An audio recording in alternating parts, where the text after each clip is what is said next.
இன்றைய இறையாசிர் 1 சாமுவேல் 17:26. அப்பொழுது தாவீது தம் அருகில் இருந்தவர்களை நோக்கி, இந்த பெலிஸ்தியனை கொன்று இஸ்ரேலின் இழிவை நீக்குகிறவனுக்கு என்ன கிடைக்கும்?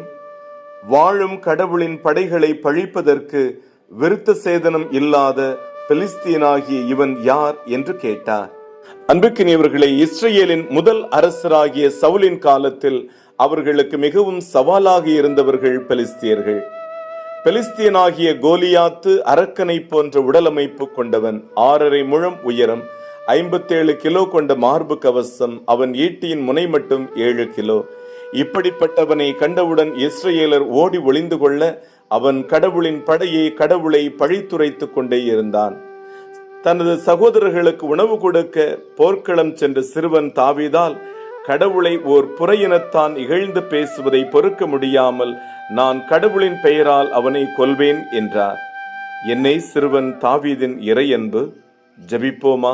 அன்பிறைவா, சிறுவன் தாவீதைப் போல உம்மீதான அன்பை எனக்குள் ஆழப்படுத்தும். ஆமேன். எல்லாம் வல்ல இறைவன், தந்தை, மகன், தூய ஆவியானவர் இந்த நாள் முழுவதும் உங்களை ஆசிர்வதித்து பாதுகாத்து வழி நடத்துவாராக. ஆமேன்.